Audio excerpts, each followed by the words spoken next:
Well, I'm Jonathan Hetreed and this is Anne Ross, and we are in partnership in Bath, where we've been practicing for the last 14 years and been partners for 10.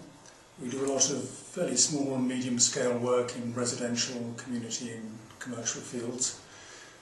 We have a strong environmental agenda, and this small scale of work is very much in line with Charlotte's experience, who wrote the original pocketbook, who'd worked in small scale projects for a long time.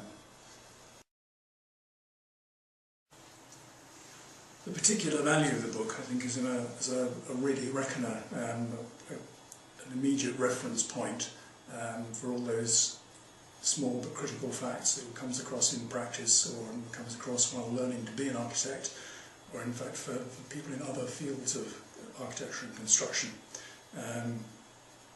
and with a source point so that people can refer on to other books and reference sources. There is, as with the original pocketbook, a concentration on smaller scale projects, so we don't deal with mega project information. And it doesn't just help architects. The idea is, and interesting from feedback that we've been given from others in the construction industry and professions, is that it's useful for contractors particularly. In fact, on site recently my builder brought this book out and said what a great book it was, and he didn't know he'd been involved in it. And also for students, because I remember when I started, you didn't know how big anything was or anything about regulations at all. And so I think one of the great uses of this book is introducing students to the massive amount of information that they need to acquire in order to perform as an architect.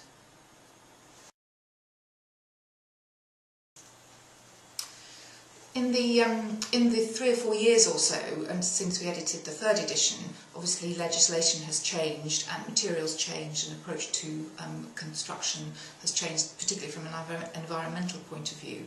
So those were the triggers for deciding how we should approach the new edition of the book. So the changes reflect those changes in legislation and standards, increased demands for energy efficiency, both in services, materials, and across the whole spectrum of construction. We aimed to keep the book the same size as before because it is a pocketbook, and so we've also deleted certain things which we felt were either out of date or too in-depth for a pocketbook. The general information, which I think is quite interesting because it's not necessarily things you'd associate with architecture, but is interesting. We've kept a lot of that, but one of the things we've done is change the drawings, which were originally hand-drawn, and now we're using CAD to do most of them, although we've kept 1 or 2 of the nice originals which Charlotte had done.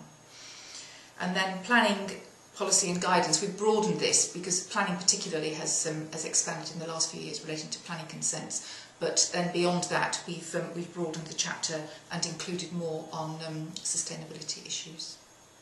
Yeah.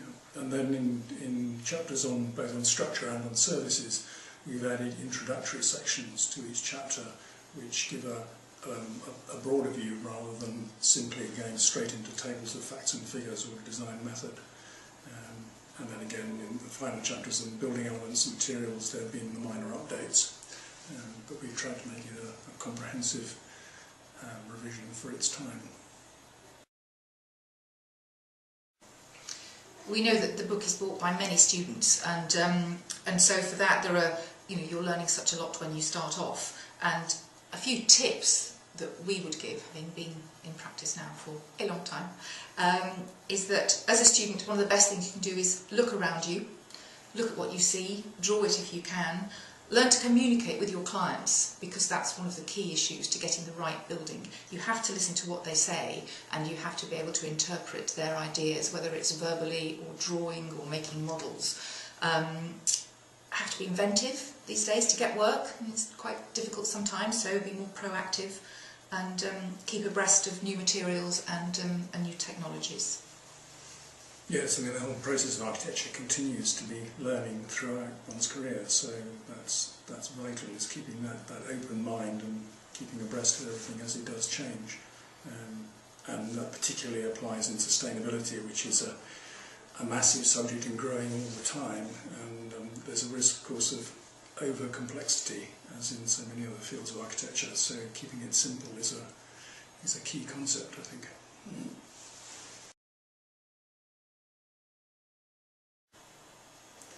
So to summarise, I think the pocketbook is really about concise and thorough information, keeping it clearly set out, keeping it easily accessible, you can find it easily. It gives you an introduction to further sources of reference for people right across the construction spectrum, whether in design, building or in all the other specialities.